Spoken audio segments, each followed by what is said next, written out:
So welcome to the Learno Hub. मैं हूं Doshika from Learno Hub, the free learning platform जहां पर आप पढ़ सकते हो physics, chemistry, biology, maths absolutely for free at learnohub.com।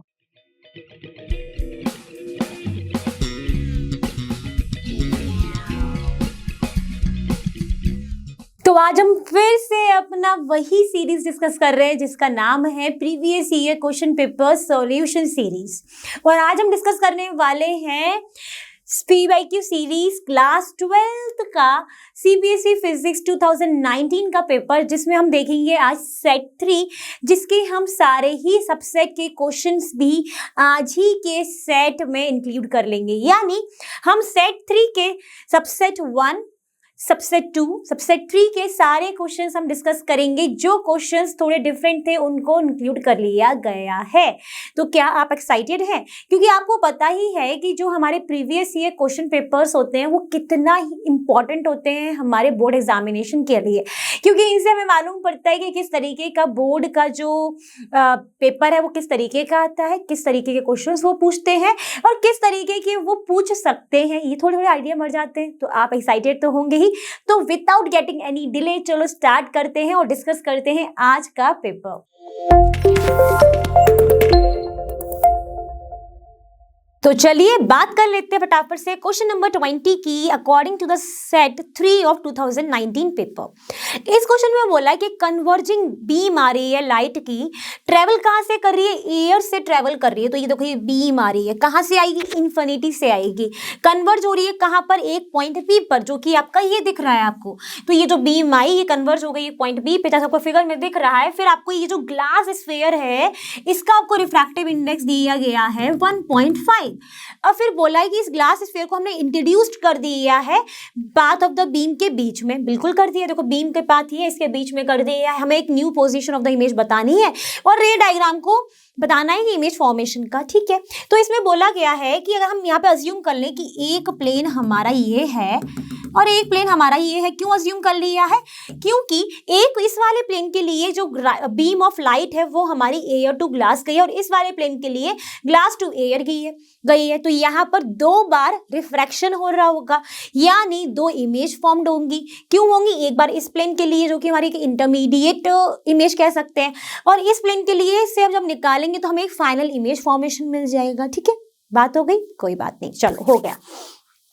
अगर यहां पे देखें इस प्लेन के लिए फॉर प्लेन एस की बात करें तो हमारा क्या बोला था कि जो कन्वर्ज होकर पी पे मिली है, यानी जो हमारा ये पी है 20 सेंटीमीटर की दूरी पर है इस एस प्लेन से, तो ये हमारा एक बिहेव करेगा ऐसा वर्चुअल ऑब्जेक्ट।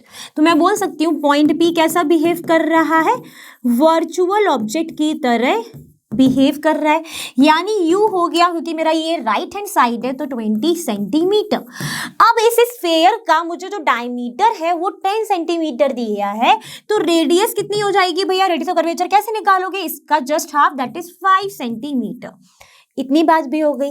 अब इस एस प्लेन के लिए जो हमारी लाइट बीम है वो एयर टू ग्लास मीडियम में गई है, दैट मीन्स आपका एयर हो गया रिफ्रैक्टिव इंडेक्स 1 एंड म्यू2 हो जाएगा फाइनल जो आपका ग्लास में गई है उसका हमको दिया गया है 1.5। तो म्यू2 इक्वल टू म्यू जी कह सकते हो आप। ठीक है, अब हमें निकालना क्या है? इस एस प्लेन के लिए हमें एक इमेज का फॉर्मेशन की डिस्टेंस निकालनी है। तो हम मान लेते हैं ये वी डैश है, क्योंकि ये हमारी फाइनल इमेज तो नहीं है, तो वी डैश हमने अज्यूम कर लिया है। अब कौन सा फॉर्मूला यूज करेंगे? तो लेंस मेकर फॉर्मूला का ही यूज करेंगे, दैट इज दिस वन, जो कि हो गया आपका ये रहा फॉर्मूला मिल इसका v आएगा म्यू2 अपॉन वी, और ये हो गया यू, म्यू2 अपॉन वी माइनस म्यू1 upon u is equal to म्यू2 माइनस म्यू1 अपॉन आर। अब ये जो v है हमने इसको क्या माना है? v डैश माना है, जो कि आपकी इमेज की डिस्टेंस आएगी फॉर दिस प्लेन एस। ठीक है, म्यू2 हमें पता है 1.5 upon v dash minus 1 upon u is equal to 0.5 upon कितना रख दूं? 5। मैं यहाँ पर u की वैल्यू भी कितनी रख सकती हूँ? 20 रख सकती हूँ, 20 रख दिया है। 1.5 upon v dash is equal to 0.5 upon 5 plus 1 upon 20। ये आपका सॉल्व कराएगा 20, 5 4 जो 20, तो ऊपर आ जाएगा 2 + 1 दैट इज 3/20। 3/20 मिलते ही यहाँ से आपकी इसकी जो वैल्यू निकल कर आने वाली है वो आएगी v dash is upon 1.5 is equal to 3/20 और कर लेते हैं तो v dash is equal to 1.5 into 3/20। कैसे मुझे मालूम पड़ गया? क्योंकि मैंने इसको अगर रेसिप्रोकल कर दिया तो मुझे इसको भी रेसिप्रोकल करना था, तो 20/3 हो गया। तो ये आपका हो जाएगा v dash equal to 1.5 multiply 20/3। ठीक है, जैसे ही मुझे ये दिख गया, देखो ये यहाँ पर 10 आ गया, ये हो गया मेरा 5, ये हो गया कैंसिल। कितना आ गया v डैश?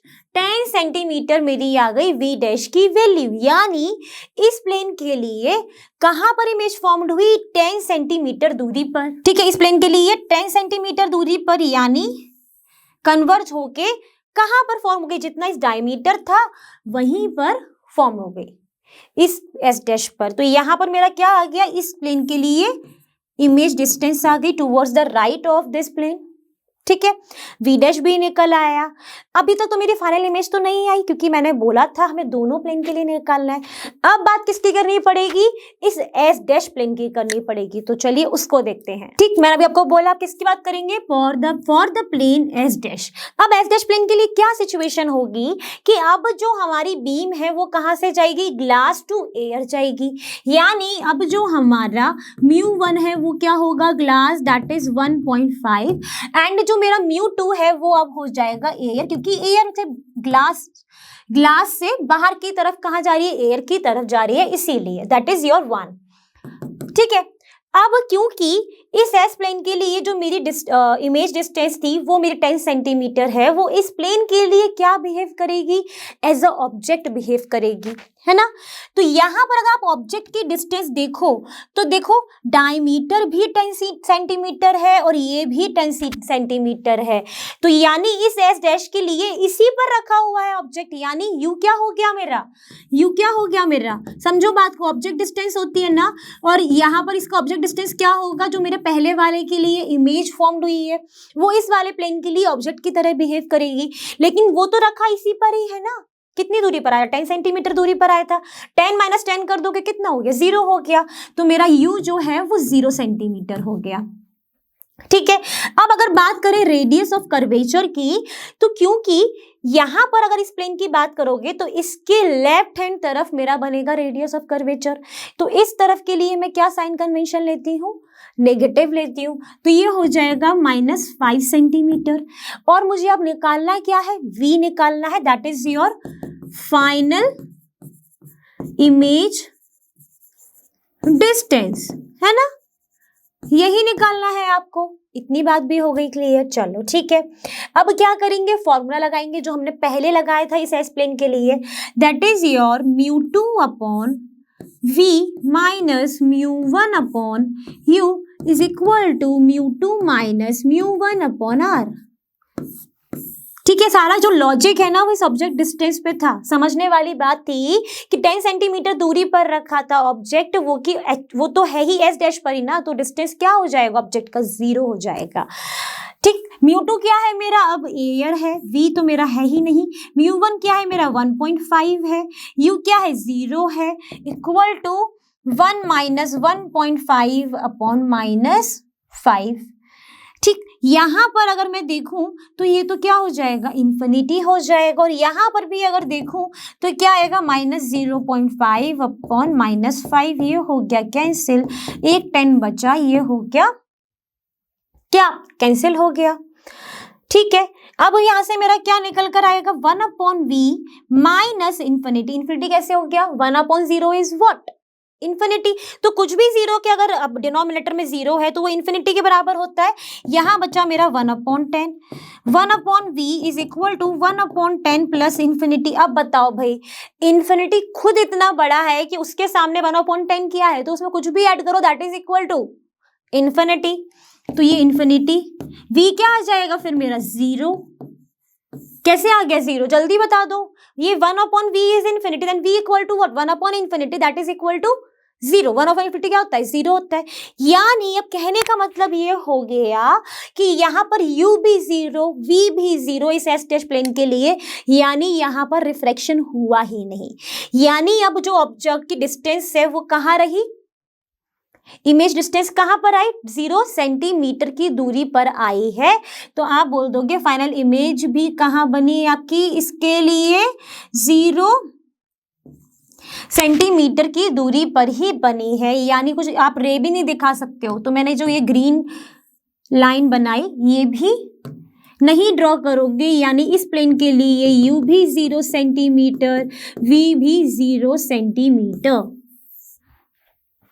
ठीक है, तो हम आखिरी में कंक्लूड क्या करेंगे? हम ये बोलेंगे when light travels from glass to air medium there is no refraction takes place.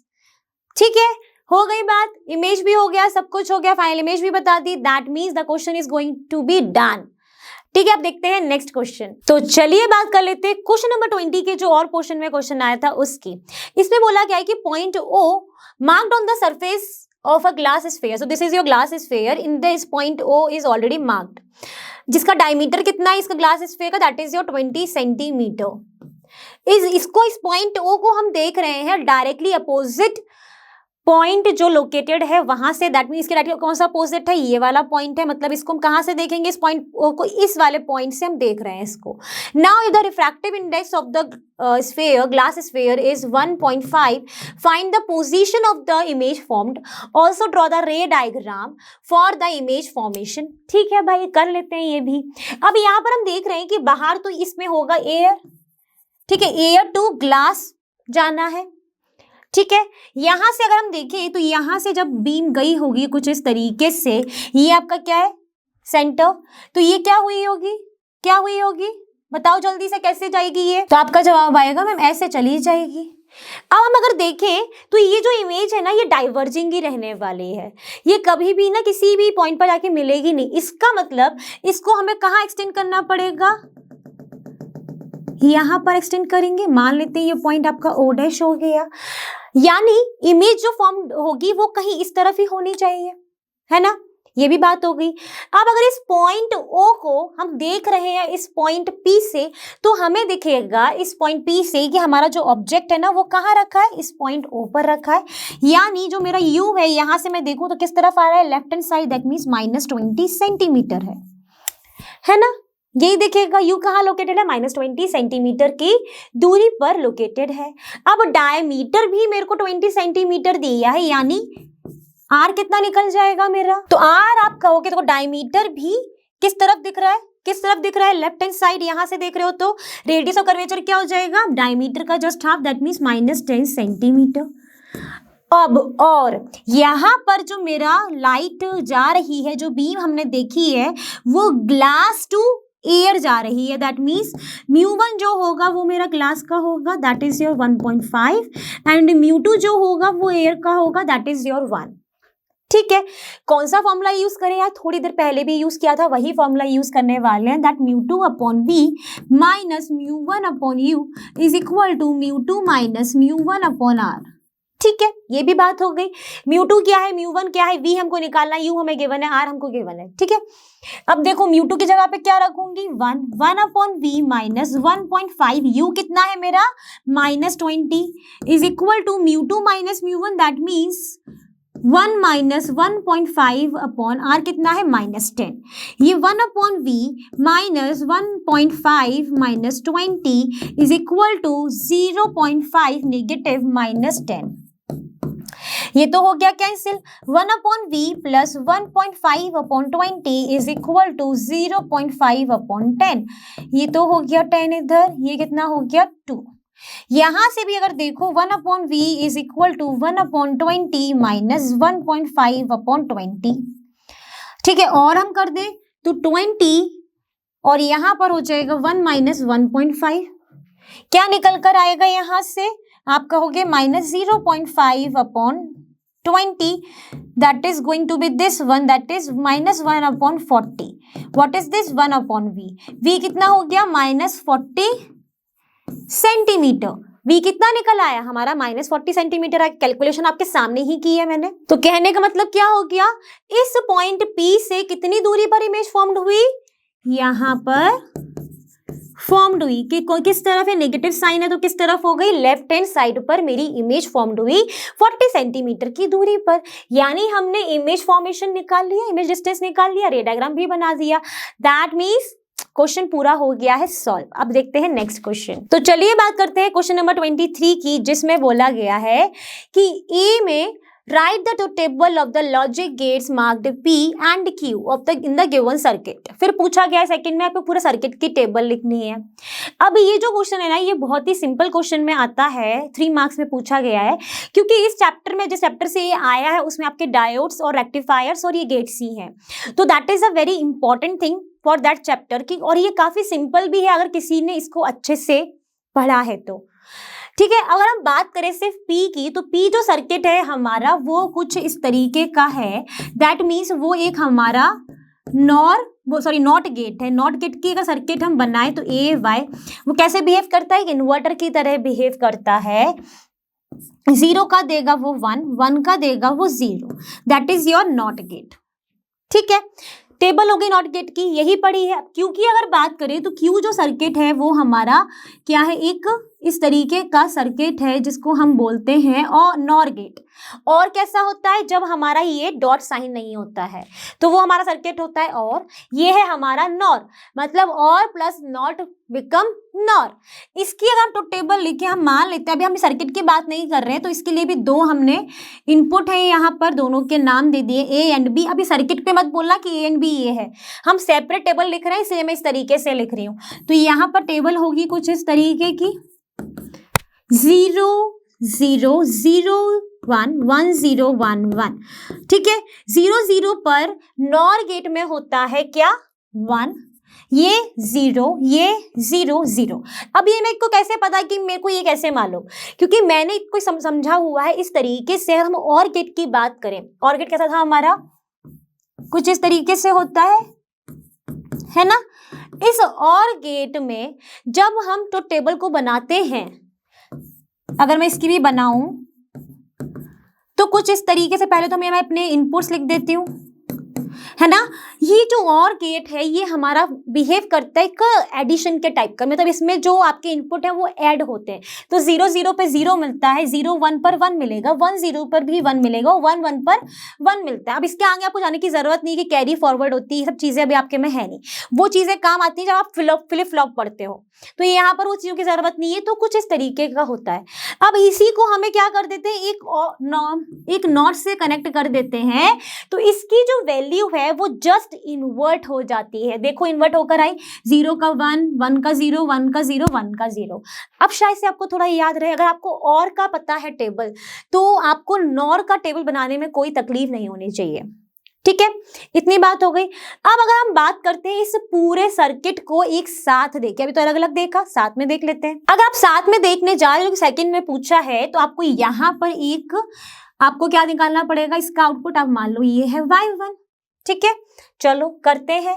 तो y1 की टेबल में क्या आएगा, आप ऐसे लिखो इसको, a y1 क्या होगा, अगर 0 0 1 1 है, और ये हो जाएगा ये, फिर b, और फिर आपको मिलेगा फाइनल आउटपुट y। इसको दे देते हैं y। ठीक है, ये क्या है, y1 just invert the value of a 1 1 0 0। b क्या होगा, 0 0 0 1 0 एंड 1 1। ये आपकी b की वैल्यू होगी। कैसे होती है भाई, ऐसे बनाते हैं ना फॉर्मेशन, यही बनाते हैं।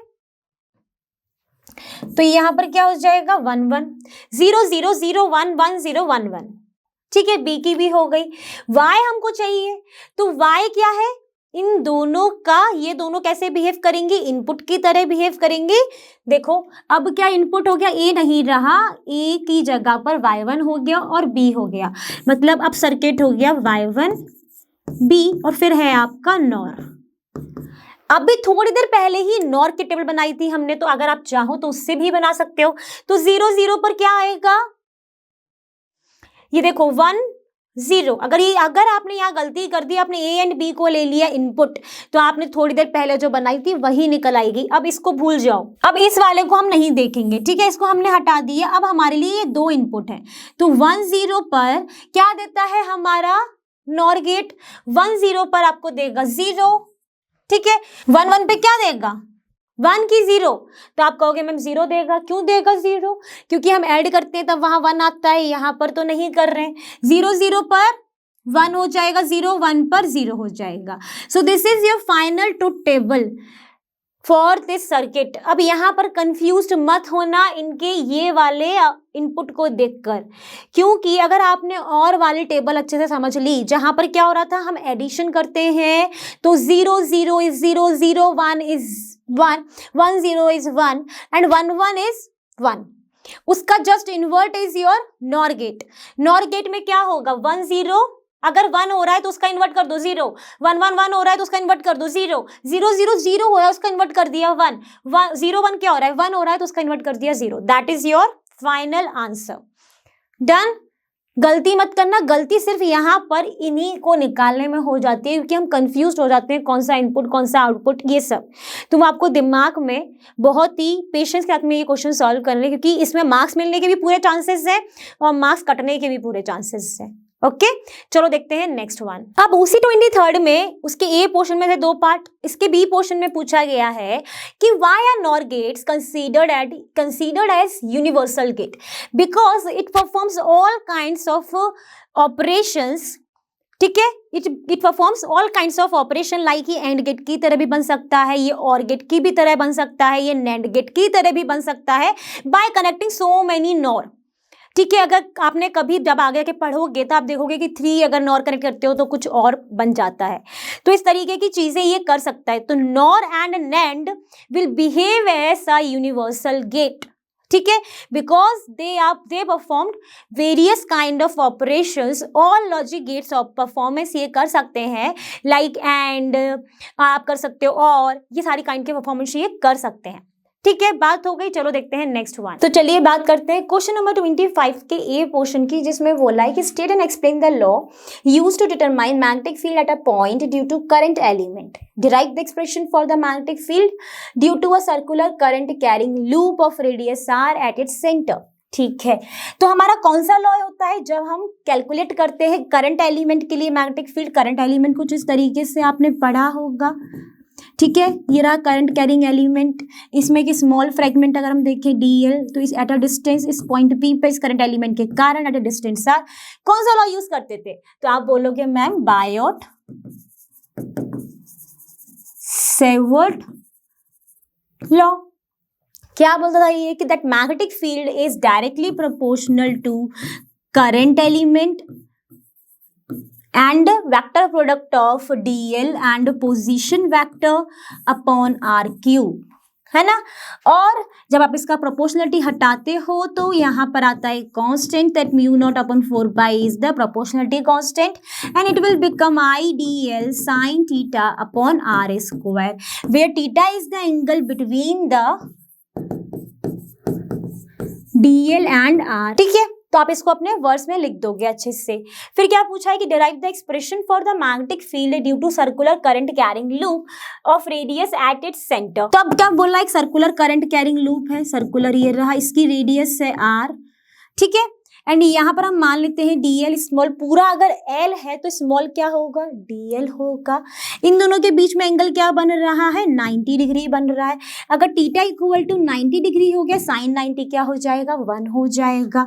तो db क्या हो जाएगा अपना, mu not upon 4 pi I D L upon R square हो जाएगा।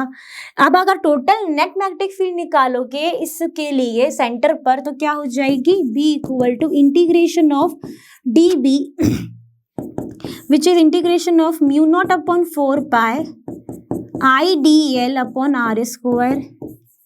म्यू नॉट अपॉन 4 पाई आप बाहर निकालोगे, करंट की वैल्यू चेंज होगी, नहीं होगी, तो करंट भी बाहर। रेडियस की वैल्यू चेंज होगी, नहीं होगी। ये जो डिस्टेंस होगा ये r, वो चेंज नहीं होगा, तो वो भी बाहर। चेंज क्या होगा, dl. What is dl here? That is your circumference of the circle. तो ये क्या हो जाएगा, mu not upon 4 pi I upon R square multiply 2 pi R, pi से पाई हो गया 2, ये हो गया mu not I upon 2r.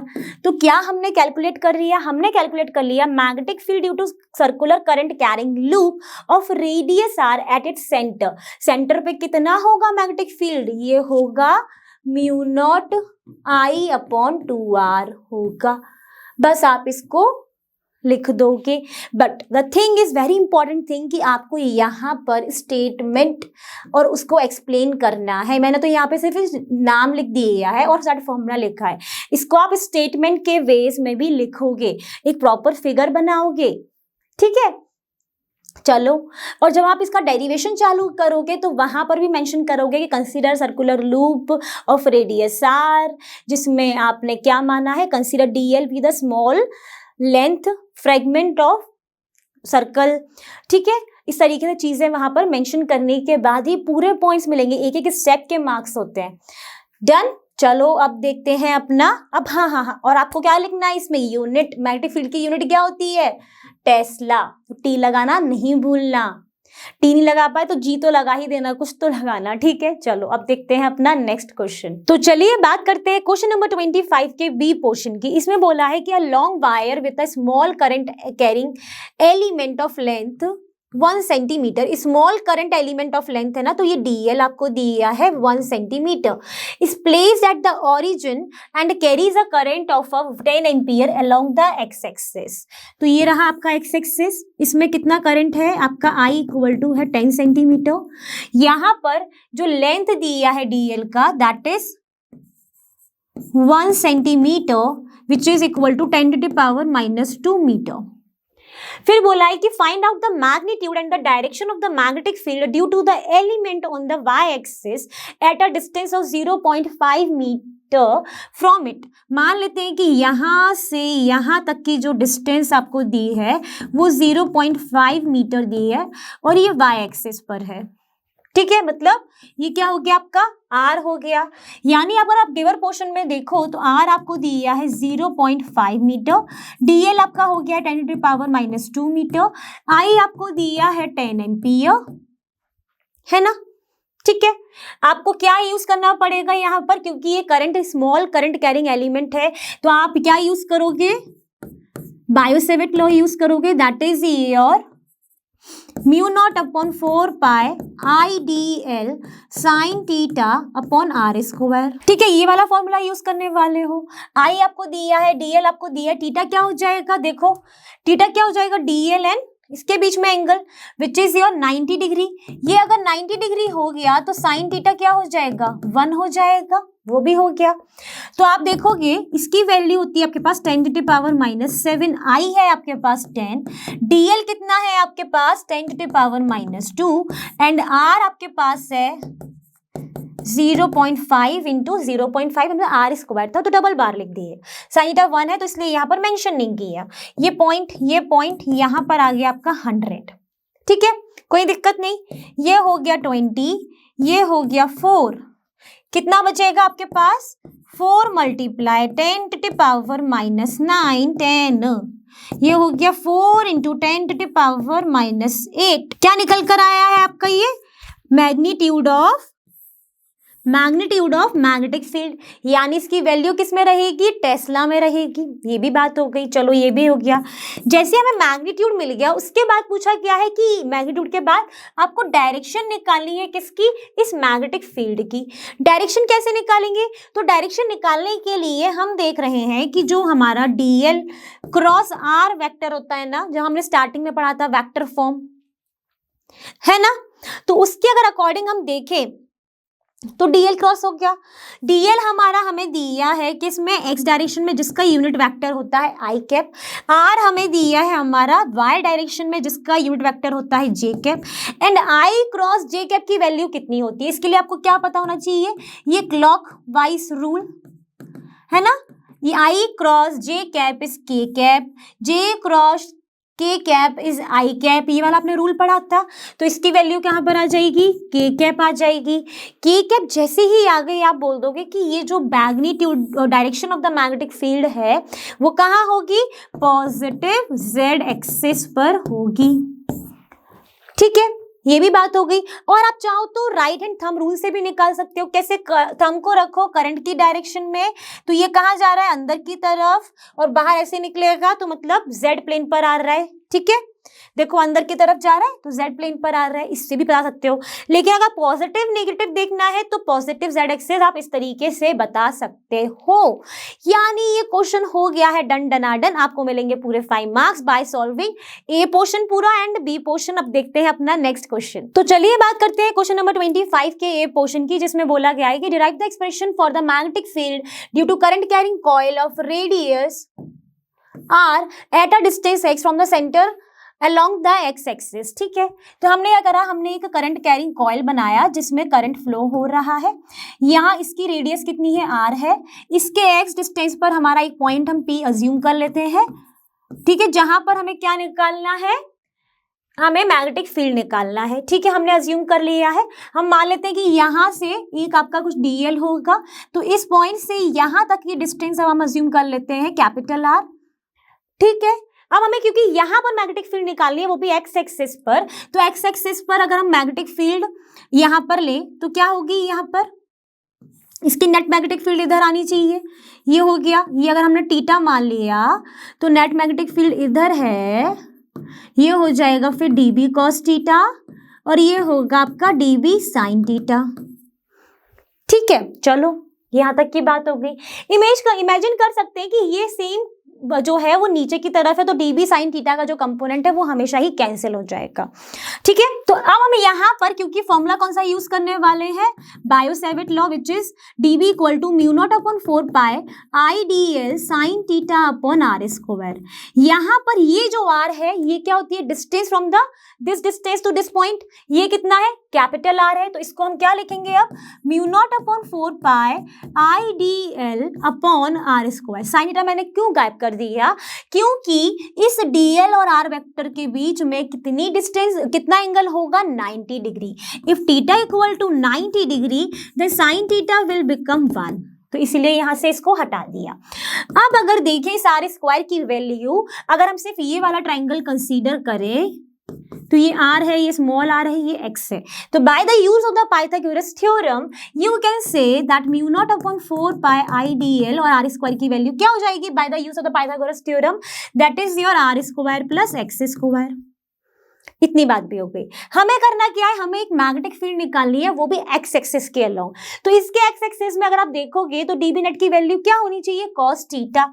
dB net की वैल्यू क्या होगी, dB cos थीटा। क्यों हो रही है, क्योंकि dB sin थीटा तो कैंसिल आउट ही होना है, लेकिन वो कंपोनेंट जो है ना वो y एक्सिस पे, हमें x एक्सिस के अलोंग निकालना है।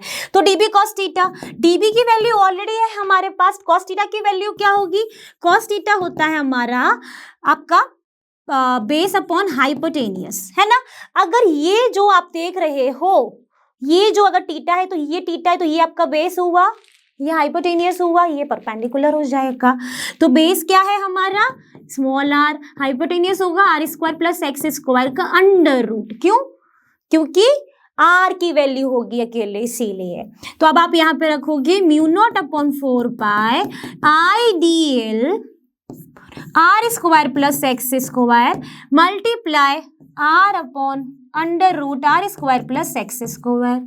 यहाँ से निकल कर आएगा mu not upon 4 pi IDL R upon R square plus x square की पावर 3/2। ठीक है, ये भी हो गया। हमें क्या निकालना है, मैग्नेटिक फील्ड निकालनी है ना। तो हम क्या करें, क्योंकि हमारे पास कुछ वैल्यूज कांस्टेंट है, लेकिन कहीं पर तो हमारा इंटीग्रेशन लगे, क्योंकि करंट कैरिंग कॉइल की बात हो रही है। तो integration dB net which is equal to B, which is equal to integration कहाँ से होगा, क्योंकि एक सर्कुलर कॉइल है तो 0 से 2 पाई तक, 2 pi mu not upon 4 pi IDL R upon R square plus x square 3/2। यहां से हम कांस्टेंट चीजें बाहर निकालेंगे। Mu not upon 4 pi is constant, I is constant, R is constant and R square plus X square की power 3/2 is also constant. Therefore 0 to pi किसका होगा? सिर्फ करंट वो लेंथ एलिमेंट का।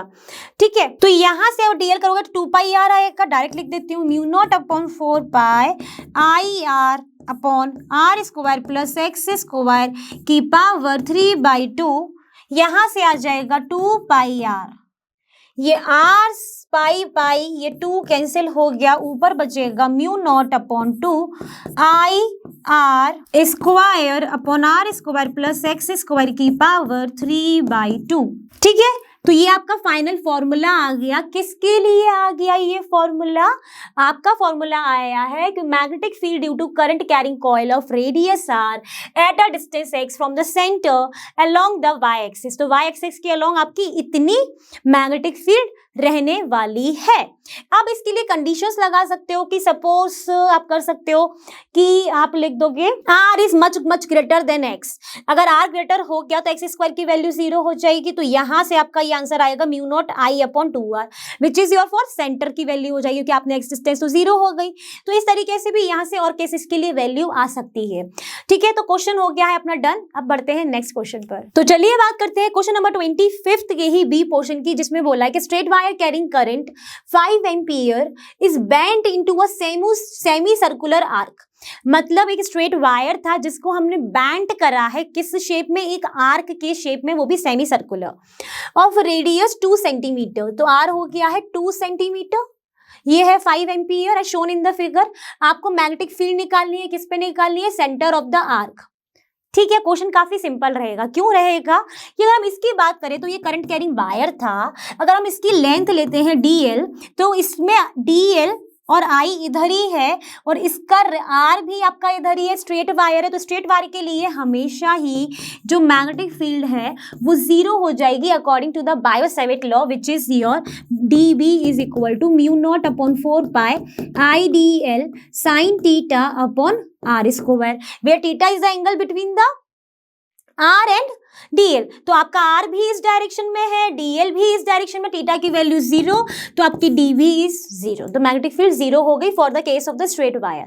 Now come to the magnetic field for the, किसके लिए आ जाएंगे हम? इसे सेंटर पर निकालने के लिए, सेमी सर्कुलर आर्क के लिए। तो सेंटर पे मैग्नेटिक फील्ड का फॉर्मूला हमने निकाला हुआ है, किसके थ्रू निकाला था? हमने बायो-सैवर्ट लॉ के थ्रू निकाला था। थोड़ी देर पहले डेरिवेशन भी किया था। तो वो होता है mu not I upon 2r। अब क्योंकि इसको हमने एक बैंड करा एक सेमी सर्कुलर आर्क में, तो n क्या हो जाएगा? हाफ हो जाएगा। पूरा टर्न नहीं लिया है, एक सर्कल में n इक्वल टू 1 होता है, तो इसके लिए हाफ हो जाएगा। तो यहाँ पर हम इसको लिख सकते हैं ni अपॉन 2r। अब देखो n की वैल्यू हमारे पास है ऑलरेडी, कितनी है? हाफ है। तो ये 4 पाई मल्टीप्लाई 10⁻⁻7 मल्टीप्लाई हाफ को हम लिख सकते हैं 0.5। करंट है हमारे पास 5 अपॉन 2 मल्टीप्लाई 2 इंटू 10⁻⁻2। ये सब हो गई कैंसिल। यहाँ पर आपके पास क्या बचा? अब 10⁻⁻7 मल्टीप्लाई 0.5 मल्टीप्लाई 5 और पाई भी रहा, और यहाँ पर आपके पास आ गया 10⁻⁻2 विच will become 3.14 into 10⁻⁻7 into 10⁻2 multiply यहाँ पर हो जाएगा ये 0.5 मल्टीप्लाई 5। आप इसको सॉल्व करोगे then you will get your answer 7.85 into 10⁻⁻5 tesla. तो यहाँ पर आप कह दोगे कि magnetic field at the center of this semicircular arc is 7.85 into 10⁻⁻5। देखो आपको ये तो दिख रहा है, तो इसका मल्टीप्लाई कर लेना, then you will get this answer। ठीक है, अब बात करेंगे इसके डायरेक्शन की, तो चलो वो भी देख लेते हैं। अब हमारा क्या रहेगा था? डायरेक्शन। तो डायरेक्शन की बात करें तो किसका यूज करेंगे? राइट हैंड थंब रूल का यूज करेंगे।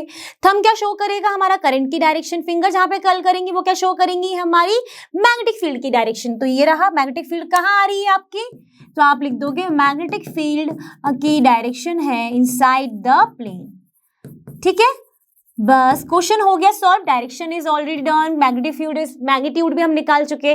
Now move to the next question जिसका नंबर हो जाएगा चेंज, देख लेते हैं। तो चलिए बात करते हैं क्वेश्चन नंबर 26 के बी पोर्शन की। अब इसका ए पोर्शन कहाँ गया, इसका ए पोर्शन जो था हमारा बाकी सेट से सिमिलर था, इसलिए उसको यहाँ पर स्किप कर दिया गया है। तो बी पोर्शन की बात कर लेते हैं। The intensity at the central maximum O in the Young's double slit experimental setup shown in the figure that is your I naught. तो यहाँ पर जो सेंट्रल मैक्सिमम की आपकी वो जो इंटेंसिटी है that is your I not, ठीक है। फिर बोला कि the distance OP is 1/3, that means OP क्या है 1/3 ऑफ द फ्रिंज विड्थ, तो बीटा के बराबर है। ओके आपको शो क्या करना है कि इंटेंसिटी इस पॉइंट पी पर जो है वो आपकी क्या है आई नॉट अपॉन 4 है, ये आपको शो करना है। This makes an angle phi, ठीक है, इतना सबको पता है। ओपी आपको दिया गया है what 1/3 of beta, what is OP here x दिया गया है, तो 1/3 of lambda capital D upon D. कैसे लिख दिया भाई, बीटा की वैल्यू क्या होती है लैम्डा डी अपॉन डी, तो मैंने भी वही लिख दिया। डी क्या होता है distance between the screen and the slit, और what is this small d, that is the distance between the slit, ठीक है। एक्स की वैल्यू हमने लिख दी 1/3 of lambda D upon d. Now if you talk about the interference then there the two parts are very important, that is your path difference and phase difference. So path difference का formula क्या होता है, path difference को मान लेते हैं delta P which is your x D upon D, यही होता है formula. What is this x is this one, ठीक है। What is D is this one, D is this one. हमने एक्स की वैल्यू ऑलरेडी निकाल रखी है, क्या निकाल रखी है 1/3 lambda D upon D, x की जगह पे रख दिया तो डी अपॉन डी, ये सब कैंसिल हो गया, क्या आ गया आपका पाथ डिफरेंस लैम्डा अपॉन 3 आ गया। जैसे आपको लैम्डा अपॉन 3 आपका क्या मिल गया है पाथ डिफरेंस। अब अगर हम बात करें इस इंटरफेरेंस के फेज डिफरेंस की, तो फेज डिफरेंस क्या होगा, क्या होता है डेल्टा फाई होता है which is your 2 pi upon lambda multiply path difference delta P. तो ये क्या हो जाएगा 2 pi upon lambda, lambda upon 3 which is going to be cancel out, it will become 2 pi upon 3। अब हमें करना क्या है, अब हमें ये करना है कि जो भी आपकी इंटेंसिटी है सेंट्रल मैक्सिमम की, वो जो आपकी आई है कितनी, वो आपने दी गई है यहाँ पर आई नॉट, सेंट्रल मैक्सिमम पे कितनी है इंटेंसिटी आई नॉट है। हमको प्रूफ करना है इस पॉइंट पी पर आई नॉट बाई 4 हो जाए। तो हम जानते हैं इंटेंसिटी का, अगर रिजल्टेंट इंटेंसिटी का फॉर्मूला देखें तो वो होता है I naught cos square phi, यही फॉर्मूला होता है किसका resultant intensity in the Young's double slit experiment, ठीक है मैम। आई नॉट की तो हमें पता ही ये सेंट्रल मैक्सिमम का है, कॉस स्क्वायर फाई, तो फाई की वैल्यू कितनी है 2 पाई बाई 3 है ना, 2 पाई बाई 3 है। इसको सॉल्व करोगे तो कितना हो जाएगा 2 मल्टीप्लाई 180 कटेगा, कितना आ जाएगा, कितना आ जाएगा 120, इसकी वैल्यू हो जाएगी सॉल्व करोगे आई नॉट अपॉन 4। तो क्या हमने ये प्रूफ कर लिया कि हाँ भाई जो आफ्टर इंटरफेरेंस जो पी पॉइंट पर जो आपकी रिजल्टेंट इंटेंसिटी आने वाली है that is your I not upon 4। That means हमें जो प्रूफ करना था वो हमने कर दिया बाय यूजिंग दिस फॉर्मूला। तो इसका मतलब ये फॉर्मूला काफी इंपॉर्टेंट हो गया। यहाँ पर सिर्फ फॉर्मूला का खेल था, आपको पाथ डिफरेंस का फॉर्मूला पता होना चाहिए, फेज डिफरेंस का फॉर्मूला पता होना चाहिए, ये नहीं पता क्वेश्चन नहीं होगा सॉल्व। तो आपको that should be very much clear in your mind. Okay चलो देखते हैं नेक्स्ट क्वेश्चन। तो चलिए बात करते हैं क्वेश्चन नंबर 26 के ए पोर्शन की, जिसमें बोला है कि derive the relation A sine theta is equal to lambda for the first minimum of the diffraction pattern produced due to single slit of width A using light wavelength lambda. तो हमें जो single slit की जो width है वो हमें ए दी गई थी, तो हमने ये सिंगल स्लिट बनाया, ए बी पॉइंट दिया, उसके बीच की डिस्टेंस है ए। फिर बोला गया है कि जो लाइट वेवलेंथ आ रही है उसकी लैम्डा है ए साइन थीटा, हाँ लैम्डा इक्वल टू हमें प्रूफ करना है, ठीक है। तो सिंगल स्लिट में इससे आपका कुछ वेव्स गई होंगी लाइट की, तो यहाँ पर एक पॉइंट पी पर ये मिले, हमने इसका सेंटर मान लिया स्लिट का दैट इज योर ओ, तो यहाँ से यहाँ तक की डिस्टेंस है आपकी डी, ठीक है। P एंड Q के बीच में जो डिफरेंस है वो है आपका Y, ओके। फिर यहाँ पर अगर हम देखें तो हम ये देख रहे हैं कि अगर हम AP वेव्स के कंपैरिजन में AP जो वेव गई और जो BP वेव गई है पॉइंट P पे, BP को एक एक्स्ट्रा ट्रेवल करना पड़ रहा है कितनी डिस्टेंस से, डेल्टा एक्स, मतलब यहाँ पे जो डेल्टा एक्स है that is your path difference, ठीक है। इसकी ये किसके बराबर है, BC के बराबर है, BC is equal to delta X. ये भी बात हो गई। अब अगर यहाँ पर हम और देखें तो हम देखेंगे कि एंगल पी ओ क्यू अगर हमने थीटा मान लिया, मतलब ये वाला अगर हमने एंगल थीटा मान लिया तो हम यहाँ से ये भी कह सकते हैं कि angle B A C is also theta, vertically opposite हो जाएंगे। ओके ठीक है मैम। तो अगर ये दोनों थीटा हो गए और अगर हम बात कर लें in triangle A B C, आपको दिख रहे होंगे अच्छे से, ये रहा ट्रायंगल, ये आपका थीटा है, ये आपका डेल्टा एक्स है, ये ए है, ये बी है एंड ये सी है, ये आपका क्या है, ए है। अब अगर यहां से आप देखोगे तो आपको क्या दिखेगा, अगर आप डेल्टा एक्स आपने निकाला तो डेल्टा एक्स क्या हो जाएगा, आपका हो जाएगा ए साइन थीटा। कैसे हो गया, साइन थीटा होता है हमारा perpendicular upon hypotenuse, it will behave like a perpendicular, this is your hypotenuse. तो साइन थीटा की वैल्यू जैसे आपने निकालोगे तो डेल्टा एक्स अपॉन ए, डेल्टा एक्स की वैल्यू हो गई ए साइन थीटा। ठीक है, चलो ये भी बात हो गई। अब क्या बोला गया है कि आपको ये रिलेशन प्रूफ करना है first minima of the diffraction pattern, यही बोला है ना। सिंगल स्लिट का आपका डायग्राम कैसे बनता है, कुछ इस तरीके से बनेगा, है ना, ढंग से बना लेना समझने के लिए। अगर हम यहाँ पर अब बात करें कि जो लाइट आ रही है वो कितनी इंटेंसिटी से आ रही है, क्या है उसमें इंटेंसिटी, कितनी वेवलेंथ से आ रही है, लैम्डा वेवलेंथ से आ रही है। फॉर द डिस्ट्रक्टिव इंटरफेरेंस की ही अगर बात करें हम तो यहाँ पर वो कब पॉसिबल होता है, जब ये बराबर हो आपका एन लैम्डा के, यही होता है। ये भी बात सही कह रहे हो मैम, यही होता है।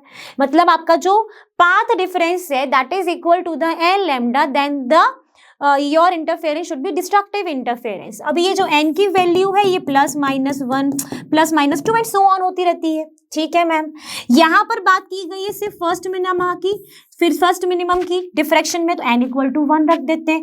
जैसे हमने n = 1 रखा तो हम देखेंगे your path difference which is equal to a sin theta is equal to lambda.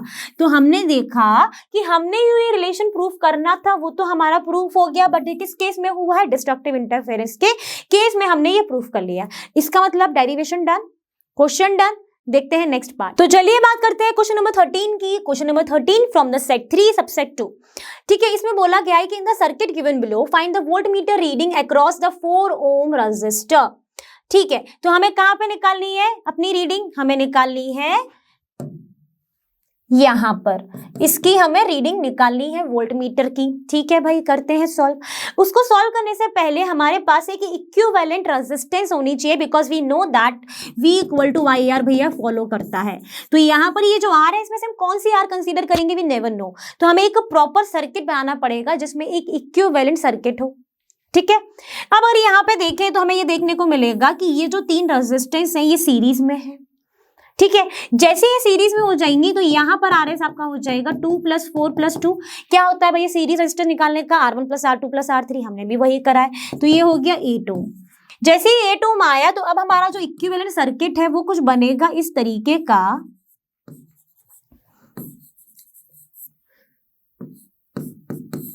ये 16 वोल्ट की बैटरी है, 2 ओम, 8 ohm and this is your 2 ohm and this is also your 8 ओम।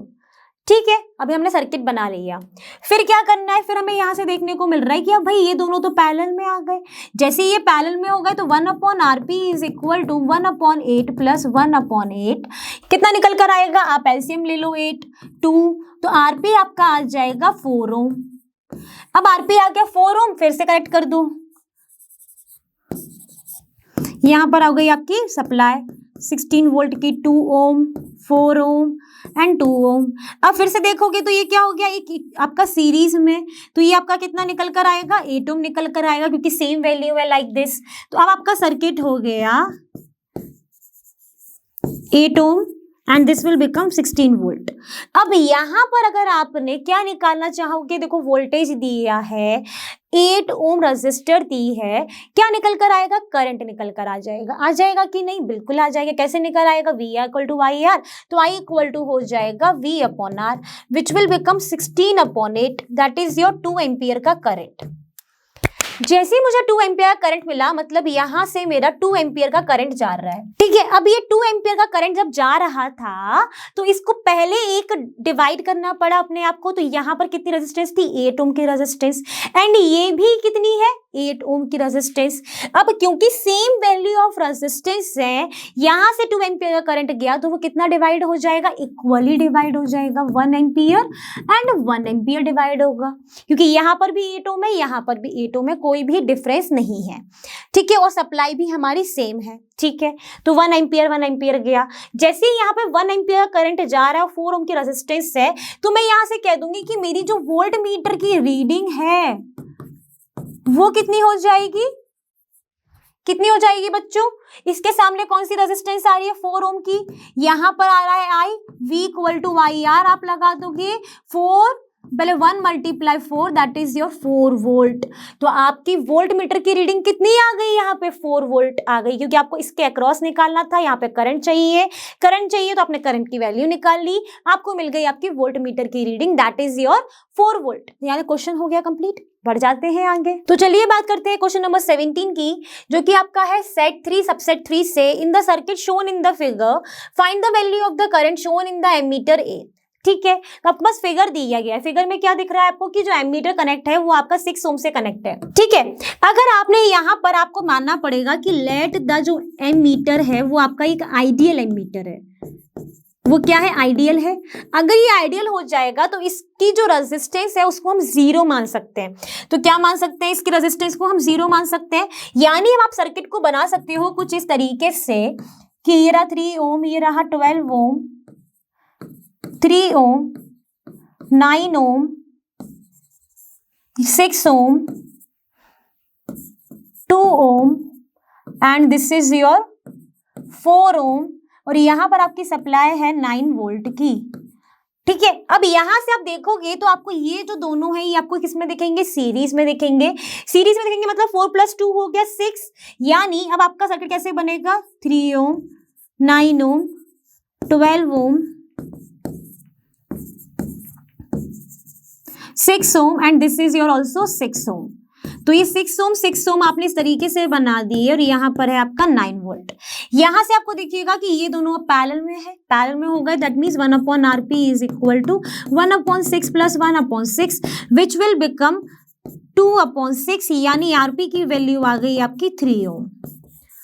ठीक है, तो आप कैसे कनेक्ट करोगे, 3 ओम, 9 ओम, इसके बीच में है आपका 12 ओम, ये हो गया आपका 3 ओम, ये 12 ओम, और यहाँ पर आपका है 9 वोल्ट की सप्लाई। ठीक है, अब 9 + 3 किस में हो गए, आपके सीरीज में हो गए। सीरीज में हो गए मतलब 12 ओम हो गए, फिर 12 और 12 आपके किस में हो जाएंगे, पैरेलल में हो जाएंगे। तो अब मतलब आप इस तरीके से बना लो 9 वोल्ट, 3, 12 एंड 12। ठीक है, 12 + 12, तो यहाँ पर आपका आएगा 1/12 + 1/12 दैट इज 6 ओम। ठीक है, 6 ओम की आएगी यहाँ पर, तो ये 3 ओम, 9 वोल्ट, और अब यहाँ से आप देखोगे तो ये सीरीज में है, that is your 9 ohm resistance. यहाँ से आपके पास वोल्टेज आ गया, रेजिस्टेंस आ गई, करंट हो जाएगा आपका V/R which is 9/9 that is your 1 ampere. तो आपका यहाँ पर टोटल करंट आ गया है 1 एम्पियर, मतलब यहाँ से कितना करंट गया, 1 एम्पियर गया। जैसे ही 1 एम्पियर गया उसको एक ब्रांच मिल गई डिवाइड होने के लिए, जब वो इस पॉइंट पर पहुंचा, एंड जब वो इस वाले पॉइंट पर पहुंचा उसे तो कहाँ पे डिवाइड होना पड़ा, 2 पार्ट्स में डिवाइड होना पड़ा, एक इधर एक इधर। तो यहाँ पर भी आपकी 12 ओम है टोटल, यहाँ पर भी 12 ओम की ही आ रही थी अगर आपको याद हो तो यानी यहाँ पर अगर I/2 है और यहाँ पर अगर पूरी एक ब्रांच होती तो वो भी I/2 डिवाइड होती। बट ये जब I/2 यहाँ चला गया, यहाँ तक I था, I/2 यहाँ चला गया, यहाँ पर आके इसको I/2 को अब 2 पार्ट्स में डिवाइड होना पड़ेगा। तो दैट मीन्स I/4 और I/4। आपसे पूछा क्या गया है कि आपको निकालना है करंट की वैल्यू इन द एमीटर ए। तो अब आप निकाल लोगे, कैसे निकालोगे, इस एमीटर के पास कितना करंट आ रहा है, I/4, तो ये आपका हो जाएगा 1/4, I की वैल्यू 1 है, दैट इज 0.25 एम्पियर। यानी इस एमीटर में जो करंट आया है वो कितना आया है, 0.25 आया है। तो क्वेश्चन हो गया पूरा कंप्लीट।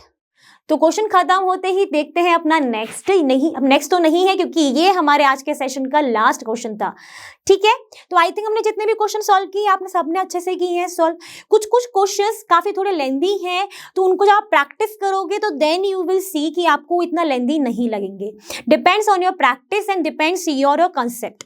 तो कहीं पर भी आप स्टक नहीं होना है, क्योंकि यार बार बार प्रैक्टिस करो, रिवीजन करो अपने नोट्स के, बार बार कुछ चीज़ों को समझो जहां पर आपको लगता है कि आपके ये वीक पॉइंट्स हैं उनको आपको स्ट्रॉन्ग करना है। तो कुछ कुछ चैप्टर होते हैं लाइक इंटरफेरेंस वाला चैप्टर में काफ़ी सारे फॉर्मुलेज आ जाते हैं, कंफ्यूजन हो जाता है, पाथ डिफरेंस, फेस डिफरेंस, तो उन सारी चीज़ों को भी आप क्लियर करके चलो, ठीक है। क्वेश्चन हो गया कंप्लीट। तो आई होप आज का सेशन काफ़ी यूजफुल रहा है। 2019 का काफ़ी अच्छा सेट था 2019 का। आई होप कि ना सारे सेट काफ़ी अच्छे हैं। ऐसी सेट नहीं है कि ना सबसे बहुत ही इजीली क्वेश्चन सॉल्व हो जाए, बहुत ही अच्छा पेपर बनाया गया है 2019 का।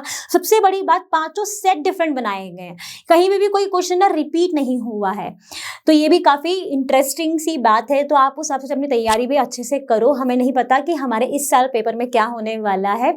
जैसा कि आप जानते ही हो, लर्नोहब फ्री है पर बेस्ट, और यहाँ पर आपको मिलता है physics, chemistry, biology, maths absolutely for free at learnohub.com। Thank you everyone.